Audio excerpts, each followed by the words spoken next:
Doon, nag-laptop kayo pala. Recording na.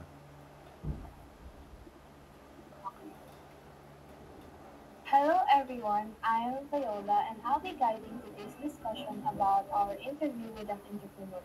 Feel free to give your insights or your thoughts. So let's start. Our project overview is this presentation showcases our interview with a local entrepreneur who is a founder of a clothing line called Be the Locals. We explore his journey, motivations, values, and advice for future entrepreneurs. For the first question, what is your own definition of entrepreneur? So guys, ito yung sagot niya. And alam ko naman na nabasa niyo na yan or napakinggan niyo. So, can you share some thoughts or your insights about his answer?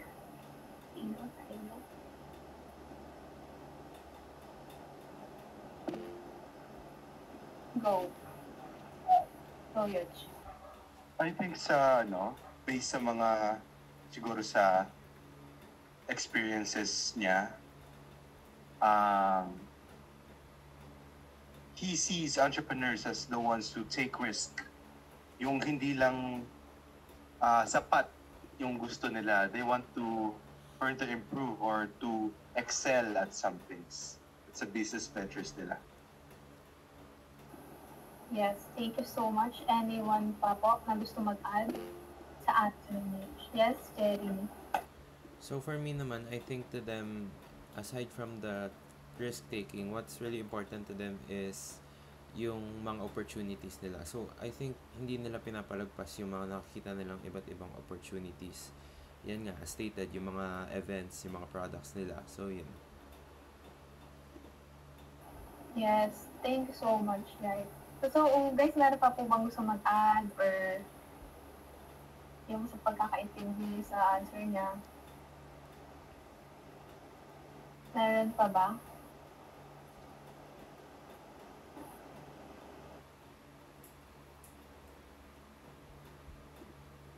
So, yun na nga, guys.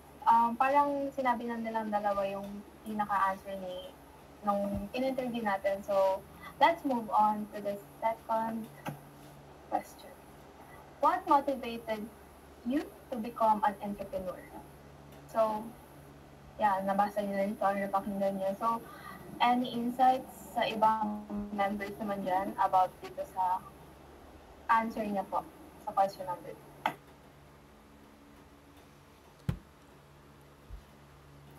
Guys, huwag kayong mahiya. Para bang nangangain kami dito. Uy, sa mga editor pala, ano yun na? Edit nyo na lang yung mga letter nito. Ito na, edit na, Andro. Yes, Clea.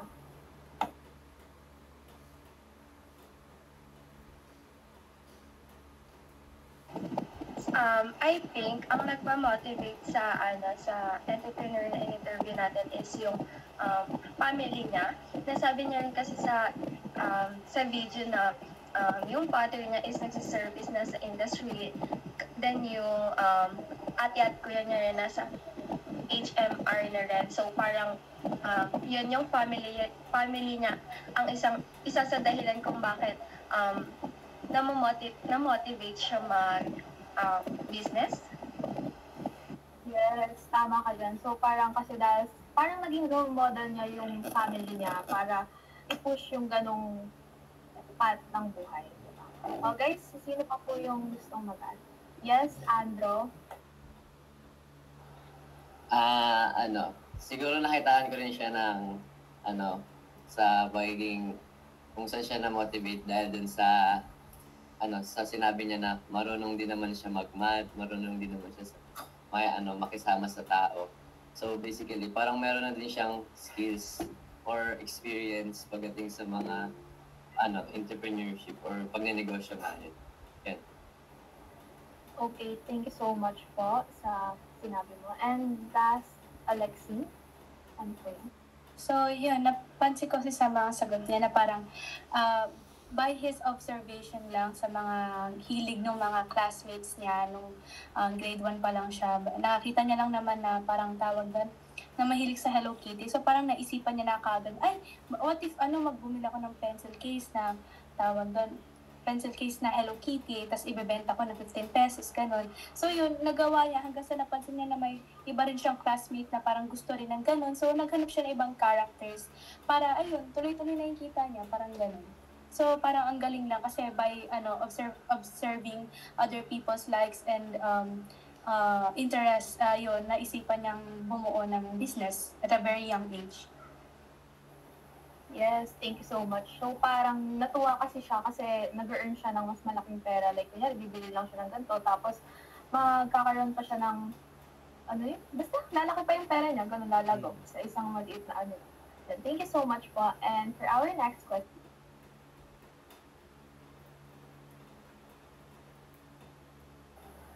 what attributes and competencies have contributed to your success as an entrepreneur?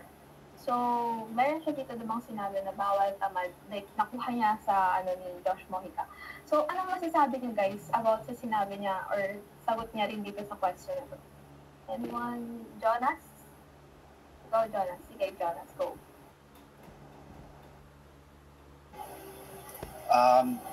Dito pa lang sa pag-entrepreneur, dapat mag-take the risk ka. Kasi pag nag-take the risk ka, yung kunyari, business mo, nagnegosyo, gano'n. Pag nag-take a risk ka, gumalaw ka, biglang aangat ka sa pag-business. Kasi pag tamad ka, wala kang magalaw, di magiging, yung business mo, hindi magiging successful, gano'n. Yun lang. Okay, thank you so much, Jonas. Yes. Rochelle, go. Really ba ako? Yes. According to him, lack of discipline can cause the business to fail. Parang kailangan disiplinado ka sa ginagawa mo, especially you're doing business. Ayun lang. Thank you so much po. Yes, Andro, may i-add ka pa ba? Sa sinabi niya na, yun nga, bawal tamad. Totoo naman, bawal talaga maging tamad kasi ako naka-experience din ako mag-business kasama yung family ko. And then, experience ko na hindi mo maano yung business mo if tamad ka. So, kailangan mo siyang tutukan talaga kasi sa mga tao mo pa lang meron kang like, hindi mo sila mapaghahatiwalaan or basta something na ganun. Tapos, kailangan mo rin silang alalayan pagdating sa pagbi-business kasi hindi natin alam may iba na silang tinatahak sa negosyo, ganun. So, yun, kailangan mo talaga siyang mag-stick and maging consistent sa pagiging negosyo. Ng negosyo. Yan. So, parang nabanggit ka rin kasi dito na parang kang boss. So, walang magsasabi sa'yo ng tama o mali yung ginagawa mo. So, what if mali yung ginagawa mo? So, may chance na mag-fail yung business mo. If konting kamalian lang is magkakaroon na ng problema, di ba? So, kailangan talaga discipline and alam mo talaga yung ginagawa mo or hindi ka talaga tamad. So, yun lang.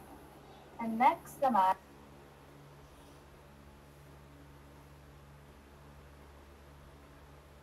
next question is, what do you think, last na pala to sa binigay ni Ma'am. What do you think of being employed? Why did you not choose that path?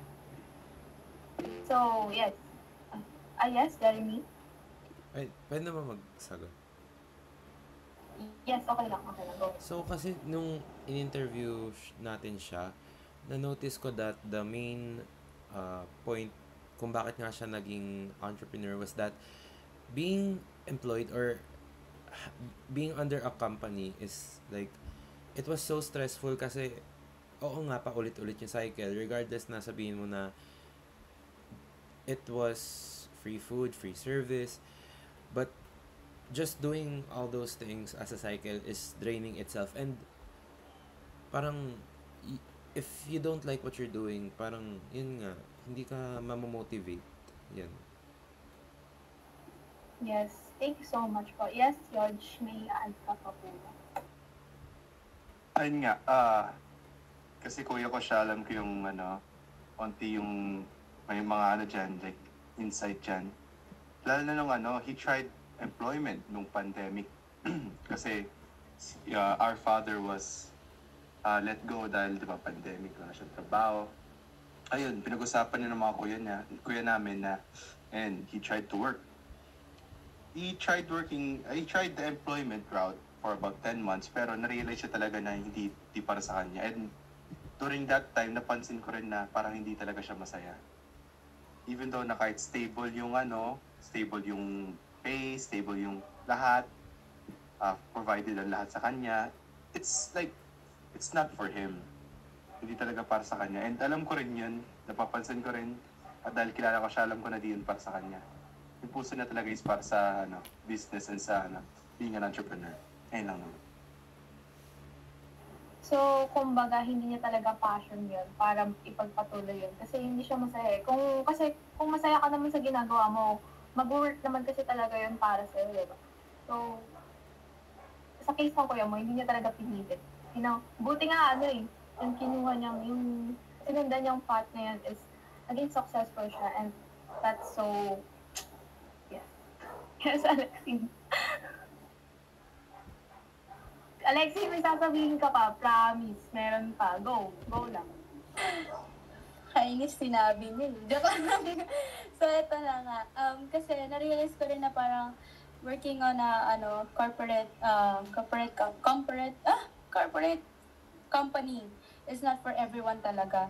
Na kahit na may mga yun nga, free food, free transportation, sabi niya nga, parang since nga paulit-ulit, parang siya nakaka-drain, yung paulit-ulit yung cycle mo, parang same lang yung ginagawa mo, parang nakakapagod din kasi. Lalo na nga, na parang hindi talaga for him yun, yung ganong type ng work. Kasi, pangit kasi kung gagawin mo yung isang bagay ng paulit-ulit, araw-araw, tapos hindi ka naman masaya. Yun nga, katulad ng mga sinabi niyo na parang nakaka-drain siya, ganun. Yun lang naman. Yes, thank you so much. Yes, Clea, may add ka pa po? Go. Onti lang i-add ko. Sa tingin ko, yung kuya ni Yodge is maganda siyang example for us na sundin natin kung ano talaga yung wants natin or yung pinaka-anong gusto talaga natin gawin. Kung saan tayo masaya, gano'n.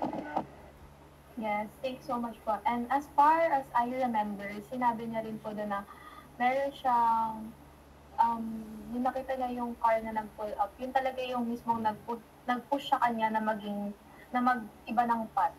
Yan. Thanks so much. So, for our additional questions po,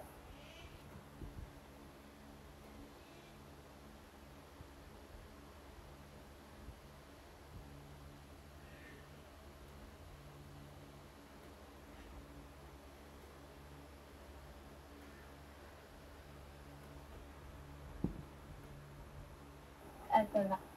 What inspired you to start your clothing line? So, based sa answer niya, guys, meron po ba kayong may isi-share or may nakuha, napulot, ganun? Yes, Jonas, go.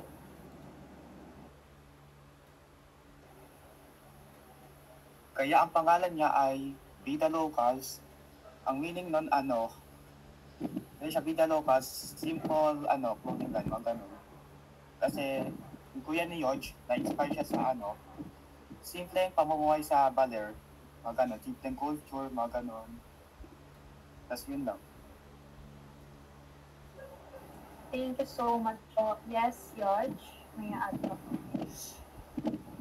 So, yung TLDR ng story niyan is, ayun nga, nasabi ni Jonas, yung nag-start siya sa Baler noong 2018. And he was inspired by the locals in Baler and their way of life. Kung yung simple lang talaga yung gusto nila, and I think it goes beyond that. I think for me, yung Be the Locals is parang be the locals, like wherever you are, wherever you may be, contribute to your community. Be a local, di ba?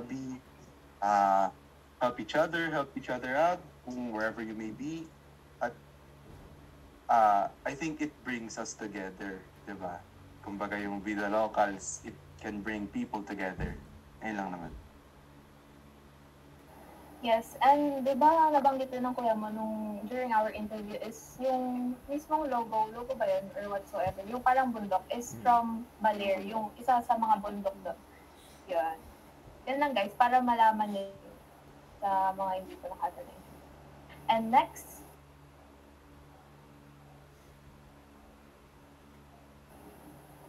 how do you keep your designs and collections fresh and relevant to your audience? Anyone po? Yes po, Jeremy. Okay, so dun pa lang sa first part ng answer is given na yung kung paano siya naging fresh, which is research nga, which is very crucial since I think it's noticeable naman that over time or kahit not over time, kahit mabilis lang, is that trends are really fast nowadays. Yung mga pananamit natin, it can change so quickly, and yun nga, research really is useful and helpful, especially for entrepreneurs to know what let's say, what do teenagers want, what do we like to wear, or what do we find comfortable to do. So yun. Yes po, Gia, go. And also, I think nabanggit niya na we should encourage healthy competition among other brands. Ayun. Like maintain good relationships sa mga kalaban niya na clothing brands. Ayun lang naman. And to add po sa sinabi ni Jeremy, since yes, marami po tayong target na buyers, like especially sa teenagers, kasi dun po parang naka-base or whatsoever, what we call that. Basta doon po yung design ni Kuya. So, parang keep niya pa rin naman po doon yung mismong core ng kanyang business, which is yung Vida Locals. Like, nandun pa rin yung root. Okay? For go, Lexi. Napansin ko kasi dun sa designs nila, madali siyang bagayin sa lahat. Especially their hoodies, na yun nga, as in gustong-gusto ko siyang tingnan talaga. Kasi parang ang dali niyang dalhin, parang kahit sinong tao, kaya siyang, magbigay ng aura sa kanila. Parang gano'n lang naman. So, yung simplicity niya is very unique pa din, kahit pa paano. Yes. Okay, next. Last question na po pala. What advice would you give to someone who wants to start a business but is worried about family responsibilities? So guys, last question na to. I want lahat tayo is magbibigay ng insights about dito. So thank you. We'll start po tayo kay Jonas.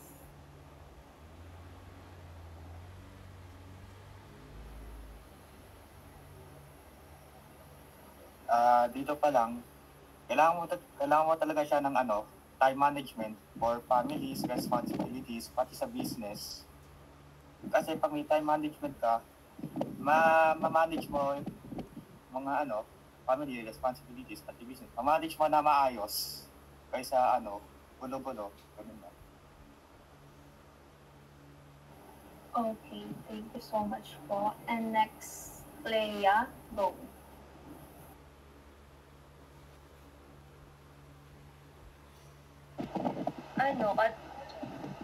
Kung mag-start ng bagong business, advice ko is, yun, parang katulad sa sinabi ng Kuya Niyoj kanina is, huwag maging tamad. Kasi, kung magiging tamad ka, wala ka talagang, hindi ito magagawa. Like, ang hirap i-explain, basta bawal maging tamad sa... Sorry, ang ingay ng kuya.